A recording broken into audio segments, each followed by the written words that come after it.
अस्सलामुअलैकुम वरहमतुल्लाहि वबरकातुहू। नाज़रीन गिरामी, राखी सावंत को तो आप जानते ही होंगे, जो ड्रामा क्वीन है। हर दिन सोशल मीडिया पे वो वायरल रहती है किसी न किसी वजह से, और उसका मकसद ये होता है कि सोशल मीडिया को और मीडिया वालों को अपनी तरफ खींचना, चाहे किसी भी तरीके से हो जाए।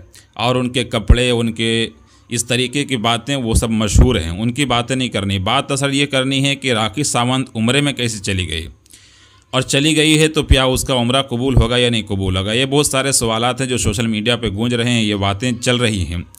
तो देखिए, दरअसल मसला ये है कि राखी सावंत इससे पहले ही नाम बदलने का वो ऐलान कर चुकी थी कि मैं जो डॉक्यूमेंट्स वगैरह है सब में मैंने नाम चेंज कर लिया है, मैंने फ़ातिमा नाम कर दिया है। तो इसीलिए आपने देखा होगा कि जो उम्रे की वीडियो है उसमें जब किसी ने उनसे कहा कि राखी सावंत है, राखी सावंत, तो उसने कहा कि नहीं, राखी सावंत नहीं, फ़ातिमा कहिए, फ़ातिमा। तो इससे साफ जाहिर होता है कि डॉक्यूमेंट्स में उसने नाम चेंज करवाया होगा, इसीलिए उसको जाने की इजाज़त मिली है। वरना मक्का और मदीना में काबतुल्लाह और खाने काबा के अंदर, इसी तरीके से मस्जिद नबवी के अंदर नॉन मुस्लिम को जाने की इजाज़त नहीं है। तो सबसे पहली बात तो ये है कि ये बात भी पुष्टि हो चुकी है, या ये बात मुतय्यन हो चुकी है, तय हो चुकी है कि राखी सावंत उम्रे को गई है। दूसरे ये कि ये अपना नाम चेंज करके गई है, वरना उस नाम से नहीं जा सकती थी। अब मसला ये है कि क्या इसका उम्रा कबूल होगा या नहीं कबूल होगा। तो इसके बाद तो उसके आने के बाद ही मसला समझ में आएगा कि उसका मामला क्या था। क्योंकि किताबों में आता है कि जब इंसान कोई अच्छा अमल करता है तो उस अच्छे अमल की बरकत ये होती है, और उसके कबूलियत का नतीजा ये होता है, और उसके कबूल होने की अलामत ये होती है कि उसके अंदर चेंजिंग आ जाती है, वो इंसान बदल जाता है।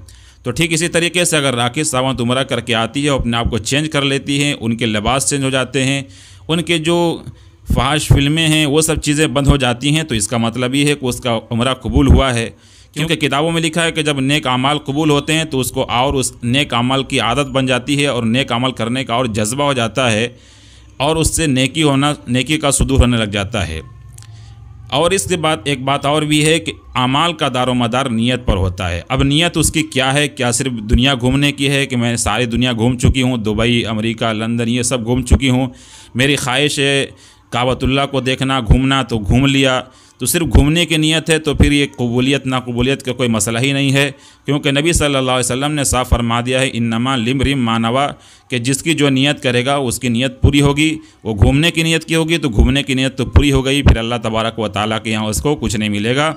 लेकिन हाँ, अगर अल्लाह के लिए वाकई गई है, इसलिए गई है ताकि वो उम्रे में जाकर अपने आप को चेंज कर सके, अल्लाह से तौबा कर सके, और अल्लाह से तौबा करके माफ़ी मांग के वो तमाम पिछली चीज़ें छोड़ दे, और तौबा कबूल होती है, फिर आकर उसका अमाल सही हो जाते हैं। तो फिर जाहिर सी बात है कि जब अमाल सही हो जाएंगे तो फिर वो अलामत है इस बात की कि उसके तौबा कबूल हुए हैं और उसका उम्रा कबूल हुआ है। और अगर ऐसा नहीं होता है, वो फिर भी चेंज नहीं होती है, तो ऐसे वैसे उम्रे लाख कर डाले लेकिन उसके उम्रे कबूल नहीं हो रहे, इसका मतलब ऐसे उम्रे हज क्या करने के फ़ायदे हैं। तो बात जाहिर से ये है कि राखी सावंत उम्रा करने गई है, लेकिन उसकी कबूलियत ना कबूलियत का मसला उसके साथ है, अमाल के साथ नीयत का है। नीयत किस तरीके से है, फिर उसका अमल जो बाद में आने के बाद होता है वो क्या होता है, वो सबको देखकर फ़ैसला किया जाएगा। क्योंकि किताबों में आता है कि जब इंसान नेक अमाल करता है तो नेक अमाल की कबूलियत की अलामत ये है कि उसको और नेक अमाल करने का जज्बा पैदा होता है, और वो इंसान अपने आप को सुधारना चाहता है। वरना उस हाजी साहब की तरह सिर्फ हो जाए कि वो ढेरों, एक हाजी साहब थे कि ढेरों कर्ज़ लेकर गए हुए थे, एक दुकानदार बेचारा परेशान था। वो हाजी साहब जब हज करके आए तो कहा कि डायरी निकाल ज़रा, मेरे नाम की जो मैं सौदा लेकर गया था, बहुत कर्ज़ बाकी है तेरा। तो उस दुकानदार ने समझा कि शायद अब हाजी साहब सुधर कर आए होंगे, तो हो सकता है कि मेरे इतने सारे कर्ज़ चुका दें। अब उसे क्या पता था बेचारे को। अब हाजी साहब ने डायरी निकलवाया और कहा कि देख, एक काम कर। तो उसने कहा कि इतने इतने कर्ज़ हैं। तो कहा कि वो छोड़ो, पहले बाद में बात करेंगे, लेकिन एक काम कर, मेरे नाम के आगे हाजी लिख दे। तो सिर्फ हाजी लिखवाने के लिए अगर कोई इंसान हज करने या उम्रा करने जाता है तो फिर वो अलग मसला है, उसके हज उम्रे से क्या फ़ायदा है। तो राखी सावंत भी अगर इस नीयत से गई है कि अल्लाह से तौबा करे, अल्लाह से मांगे, और तौबा करके वो गुनाहों को छोड़ दे, तो जाहिर सी बात है, और आने के बाद वो छोड़ देती है तो जाहिर सी बात है कि उम्रा कबूल होगी, एक अलामत है ये। तो देखना होगा कि आने के बाद क्या होता है। फ़कत वस्सलाम। इस वीडियो को लाइक कीजिए, दूसरों तक शेयर कीजिए। आपकी क्या राय है राखी सावंत के बारे में, कमेंट सेक्शन में कमेंट करके ज़रूर बताइए। अस्सलामु अलैकुम वरहमतुल्लाहि वबरकातुहू।